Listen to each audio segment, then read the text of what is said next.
Welcome to Chen.com.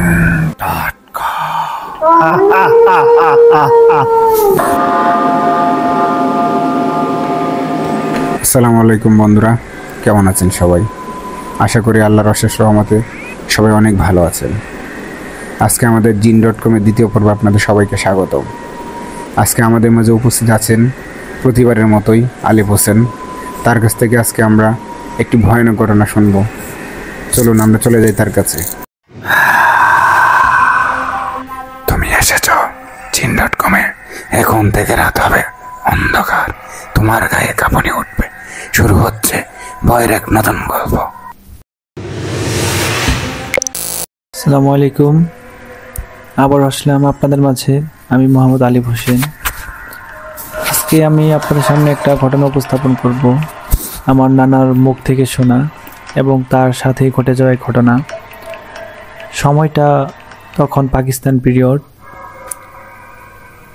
আমি এলাকাটার নাম বলতে চাচ্ছি না, তবে বলি সেটা একটা ইসলামপুর, একটা অজপাড়া গায়ে।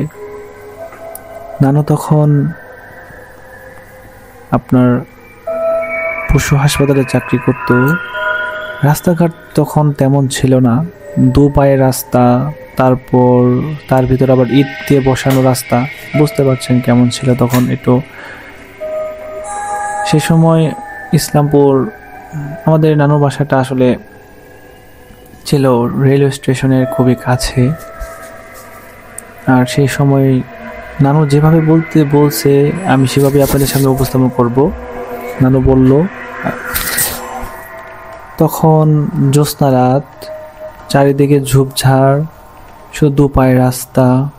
সন্ধ্যার পর প্রায়ই লোক দেখা যায় ওই রোডে, আর একা কেউই বের হয় না, কারণ ওই সময়কার সময় শুকর তার প্রকোপ ছিল বেশি। আর সন্ধ্যার পরেই ওই রাস্তা দিয়ে কেউ হাঁটতো না। এমন জঙ্গল ছিল যে সন্ধ্যার পরপরই কোনো একটা মানুষ ওইখান দিয়ে যেতে খুবই ভয় পাইত। এখন আমার নানুর বাড়ির রাস্তা একটা মাত্র রাস্তা, সেই রাস্তা দিয়ে যেতে হতো। কি আর করার, তখন নানু না যুবক না বয়স্ক, সে একটা মধ্যবর্তী সময়। আর উনি নিজেও একজন কবিরাজ ছিল সেই সময়কার। বুঝতে পারছেন, যারা কবিরাজ হয় তাদের সাথে একটু প্যারানর্মাল ঘটনা স্বাভাবিক ঘটেই থাকে। সেদিনের মতো উনি রেলওয়ে স্টেশন, রেলগাড়ি আস্তে আস্তে অনেক দেরি হয়ে যায়, যার কারণে ওনার বাড়িতে পৌঁছতে রেলওয়ে স্টেশনে উনি এসে পৌঁছায় তখন রাত 11টা। উনি রেলওয়ে স্টেশনের মেঠো পথ ধরে আসতেছিল। জ্যোৎস্না রাত, চারিদিকে শুনশান, ঝিঝি পোকার শব্দ, এমনকি মাঝে মাঝে আশপাশে জঙ্গলের মাঝে খচখচ শব্দ। তো উনি তেমনটা কেয়ার করতেছে না জিনিসটা। উনি ওনার মতো করে হাতে একটা ব্যাগ নিয়ে চলতেছিল। সাথে লাইটও নাই সেদিন। লাইটটাও হুট করে বাড়িতে ফেলে এসে পড়েছে, মনে ছিল না। তো উনি যাচ্ছে, এই সিগারেট ধরাইছে। উনি সিগারেট ধরিয়ে যাচ্ছে ওই পথ ধরে, চতুর্পাশে জঙ্গল। যখন উনি অর্ধেক রাস্তা গেছেন, তখন উনি খেয়াল করতেছিল যে ওনার পিছে কেউ যেন আসতেছে। হ্যাঁ, উনি স্পষ্ট খেয়াল করলো কিছুক্ষণ আবার যে হ্যাঁ সত্যি কেউ তার পিছে আসতেছে। উনি বুঝতে পারছে, কারণ উনি তো জানে যেগুলো কিভাবে হ্যান্ডেল করতে হয়। তারপরও এত একটা ঝোপঝাড় এলাকা, ঝোপঝাড় রাস্তা, শুনশান রাস্তা, একা যেতে কে না আর সাহস পায়? মনের কোণে একটু হলেও সবারই ভয় লাগে, গা ছমছম পরিবেশ। উনি স্বাভাবিক হাঁটতেছে, উনি কেয়ার করতেছে না। কিন্তু আরেকটু যখন গেছেন, তখন উনি খেয়াল করতেছিল ঝোপের ওই কাছ থেকে একটু বেশি খসখস করতেছে।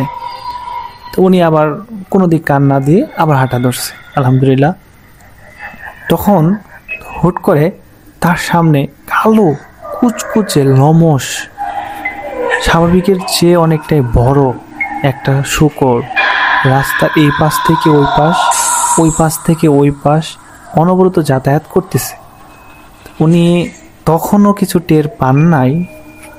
আরেকটু যখন সামনে গেছে তখন আরেকটা দুইটা বের হয়েছে, এটা এই পাশে যায়, ওটা ওই পাশে যায়। এমনকি তাদের কোনো ছায়া নাই, কালো কুচকুচে। চাঁদনি রাতে উনি স্পষ্ট বুঝতেছে তাদের চোখগুলা রক্তবর্ণ চোখ। উনি তখন বুঝতে পারছে যে এটা স্বাভাবিক কিছু না। তখন উনি তারপরও তাকত হিম্মত রেখে উনি আবার হাঁটতেছিল। ওনাকে বারবার ব্যাগটা দেওয়া হচ্ছিল, মানে ওনাকে যেতে দেবে না। তখন উনি থামলেন, থেমে তাদেরকে একটা ধমক দিলেন, কি শুরু করছিস তোরা? আমাকে যেতে দিবি না? আমাকে আটকে কোনো লাভ হবে না, যেতে দে। নানু এটা একটু সাহস সঞ্চার করলো মনের ভিতর। উনি আবার হাঁটা ধরছে, তখন দেখলো না কিচ্ছু নাই, একটা পিন সাইলেন্ট।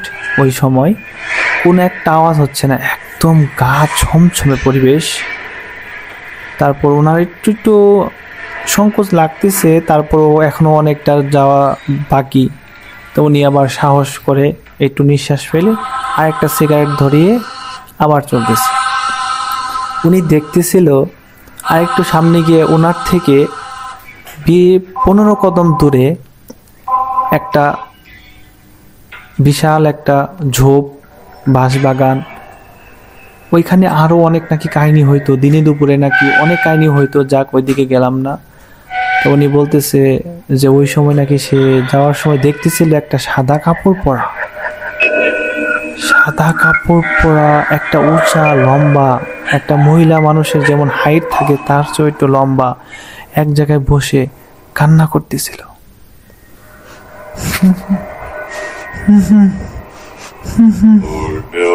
এই ঘুংরানি শব্দ উনি শুনতেছিল, মানে একটা কাতরানো রোগীর মতো উনি কাতরাইতেছিল।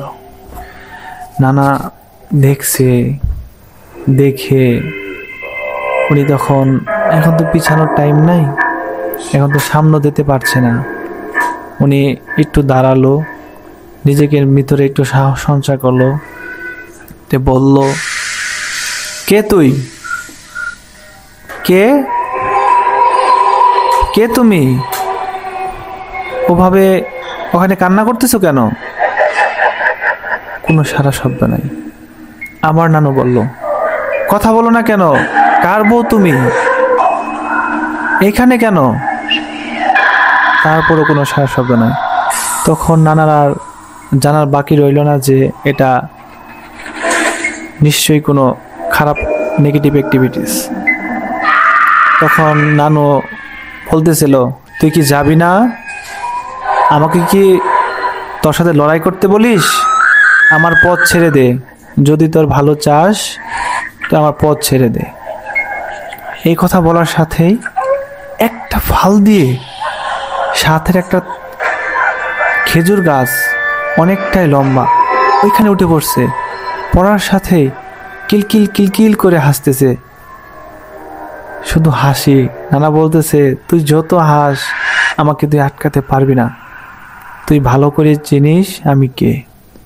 তার হাসির সাউন্ডটা আরো চতুর্পাশ অজানা আচমকা বাতাস দিয়ে, দমকা বাতাস ওনার গায়ে লাগতেছিল। মনে হইতেছিল যে শুধু উনি যেখানে আছে ওইখানেই মনে হয় যে ঘূর্ণিঝড় হবে, আশপাশে না। উনি বুঝছে যে এখন অবস্থা ভালো না। তখন উনি পায়ের গতিটা আরেকটু বাড়াইলো। উনি হাঁটার শব্দ দেখতেছিল, পিছে কমসে কম 10 থেকে 12 জন ওনার পিছে পিছে হাঁটতেছে। এমনকি ওই মহিলাটা অনবরত, তার মুখ দেখা যায় না, সাদা কাপড়, লম্বা চুল, অনবরত নানুকে দেখে হাসতেছে আর বলতেছে, এই নুরু, আজকের মতো বেঁচে গেলি।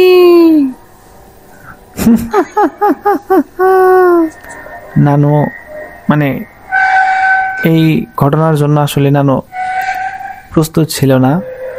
উনি পিছন দিকে আর না তাকায়া উনি খুবই ভয় পেয়ে গেছে এই ঘটনা দেখে। উনি তাড়াতাড়ি একটা দৌড় দিছে, দৌড় দিয়ে বাড়ির সামনে গিয়ে একটা আমার নানিকে ডাক দিয়ে উনি অচেতন হয়ে পড়ে গেছে। পরে সবাই এসে ধরাধরি করে তার মাথায় পানি ঢেলে পরে আপনার তাকে ঠিক করছে। পরে তাকে জিজ্ঞাসা করানো হয়েছে যে কি হয়েছিল, তো উনি প্রথমে বলতে চায় নাই, তারপরে দিনের বেলা উনি বলছে। এমনকি ঘটনাকে আমিও শুনছি আলহামদুলিল্লাহ। আর আমি ওই জায়গাটা পর্যবেক্ষণ করছি, আসলেই জায়গাটা খুবই হন্টেড। দিনের বেলা তো অনেক অন্ধকার থাকে, এমনকি আমি আশপাশে গিয়েছিলাম, আশপাশের নানুদেরকে জিজ্ঞাসি, ওনারাও ওনাদের এই জায়গাটা নিয়ে কেন্দ্র করে অনেক ছোট ছোট ছোট ঘটনা আমাকে জানাইছে। আমার আম্মুর থেকেও শুনছি এই জায়গাটার অনেক ঘটনা আছে নাকি কেন্দ্র করে। আজকের মতো এইটুকুই, আলহামদুলিল্লাহ। আবারও দেখা হবে ইনশাআল্লাহ। সবাই সুস্থ থাকুক, সুখী থাকুক। আসসালামু আলাইকুম। ধন্যবাদ আলিফকে আমাদের এত সুন্দর একটি ঘটনা উপহার দেওয়ার জন্য। আপনাদেরকেও ধন্যবাদ এতক্ষণ আমাদের সাথে থাকার জন্য। আজকের ঘটনাটি কেমন লাগলো আমাদের জানাতে ভুলবেন না। আর অবশ্যই জানাবেন আপনারা কোন ধরনের ঘটনা শুনতে পছন্দ করেন। আপনারা অনেকেই পরি রিলেটেড ঘটনা শুনতে পছন্দ করেন, অনেকে রুকিয়া রিলেটেড ঘটনা শুনতে পছন্দ করেন, আবার অনেকে ব্ল্যাক ম্যাজিক সংক্রান্ত ঘটনা শুনতে পছন্দ করেন। সো আপনারা জানাবেন কে কোন ঘটনা শুনতে পছন্দ করেন, আমাদের কমেন্ট বক্সে অবশ্যই জানাতে ভুলবেন না। আর আপনারা চাইলে আপনাদের সাথে ঘটে যাওয়া কোনো ঘটনা আমাদের পাঠাতে পারেন আমাদের ইমেল অ্যাড্রেসে। আমাদের ইমেল অ্যাড্রেসটি হচ্ছে sheikhrifat80@gmail.com। আমি স্পেলিংটি বলে দিচ্ছি আপনাদেরকে, SHEIKRIFAT 80@gmail.com। আপনাদের সাথে দেখা হচ্ছে আগামী এপিসোডে। ততক্ষণ পর্যন্ত আপনারা সবাই ভালো থাকবেন। ধন্যবাদ সবাইকে। আসসালামু আলাইকুম।